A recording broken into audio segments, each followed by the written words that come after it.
வியாழக்கிழமை நைட்டு நான் என்ன பீரோவில் வந்து தொலாவிட்டுருக்கேன்னு பார்த்தீங்கன்னா, சேலை தாங்க தொலாவிட்டுருக்கேன். வெள்ளிக்கிழமை எனக்கு பிறந்த நாளுங்க. அதனால தான் சேலை தேய்ச்சி வைக்கலாம் அப்படின்னு சொல்லி சேலை தொலாவிட்டுருக்குங்க. அந்த சேலையவே காணோங்க.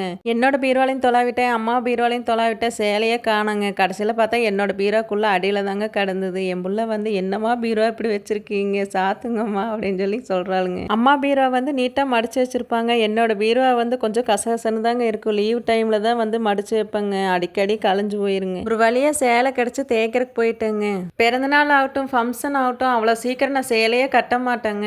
எனக்கு என்னமோ நான் வெள்ளிக்கிழமை வந்து கட்டிட்டு பிறந்தநாளைக்கு வந்து கோயிலுக்கு போகலான்னு தோணுச்சுங்க. அதனால தான் சேலை எடுத்து தேய்ச்சிட்டு இருந்தேங்க. நைட்டு டின்னர் எல்லாம் முடிச்சுட்டு அதுக்கப்புறம் தாங்க சேலை தேய்க்கிறக்கே போனேன். எங்கள் தர்ஷினி வந்து சீக்கிரமாக தேய்ச்சிட்டு வாங்கம்மா, மருதாணி வச்சு விட்றேன் அப்படின்னு சொல்லி சொன்னாலுங்க. அவள் வந்து நல்லா மெஹந்தி போடுவாளுங்க. எங்கள் தர்ஷினி வந்து மேக்கப் பண்ணுறது, இந்த மெஹந்தி போடுறது அதில் தான் கொஞ்சம் இன்ட்ரெஸ்டாக இருக்காளுங்க. நான் இதுக்கே படிக்கிறேம்மா அப்படின்னு சொல்லி சொன்னாலுங்க பியூட்டிஷனுக்கு. நான் வேண்டான்னு சொல்லியிருக்கேன், என்ன பண்ணுறான்னு தெரியலங்க. முதல்ல வந்து +2 முடியும், அதுக்கப்புறம் வந்து என்ன படிக்கலான்னு யோசிச்சுக்கலாம் அப்படின்னு சொல்லி எங்கள் தர்ஷினிகிட்ட சொல்லியிருக்கேன் நான்.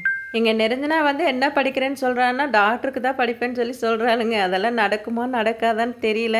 அவள் வந்து ஆசை வந்து நிறைவேறணும்னு நான் வேண்டிக்கிறேங்க. இந்த சேலை வந்து 1800 சேலை நல்லா இருக்காங்க. நான் வந்து 2-3 தடவை தான் கட்டியிருக்கேன். ஆனால் வந்து இது பட்டு சேலைன்னு தான் சொன்னாங்க. சென்னை சில்க்ஸ் எடுத்தது காட்டனாக இருக்கனால அம்மா கொடுத்துடலான்னு பார்க்குறேங்க. நான் அம்மா வந்து வெய்ய காலத்துக்கு வந்து எங்காச்சும் ஃபங்க்ஷனுக்கெல்லாம் போகையில் கட்டிட்டு போவாங்க. அம்மாவுக்கு வந்து சேலை எடுத்தால் அந்த சேலை ஜாயிண்ட் வந்து நான் தைச்சிக்குவேங்க. அம்மாவுக்கு வந்து பிளைனாக எடுத்து தைச்சி கொடுத்துருவேங்க.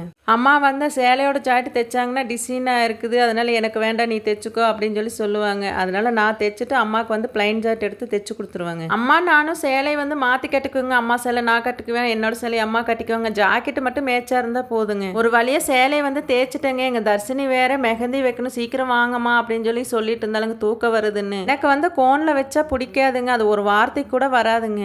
மருதாணி இலை பிடுங்கிட்டு வந்து அரைச்சி இந்த நெகத்துக்கு மேலே எல்லாம் வச்சாதாங்க நல்லா இருக்கும். சேலை வந்து தேய்ச்சாச்சுங்க. நானும் மெஹந்தி போட்டு தூங்க போகிறேங்க. எங்கள் தர்ஷினிக்கு வந்து காலையில் ஸ்கூல் இருக்குது. ஏன்னா அவன் நேரத்தில் தூங்கினா தான் நேரத்தில் எந்திரிக்க முடியுங்க. எங்கள் அம்மா வேற சத்தம் போடுவாங்க. நீங்களாம் கோனில் மருதாணி வைப்பீங்களா, இல்லை வந்து இலை பிடிங்கிட்டு வந்து மருதாணி வைப்பீங்களான்னு கமெண்டில் சொல்லுங்கள். இன்னொரு வீடியோவில் பார்க்கலாங்க. ஓகே, பாய்ங்க.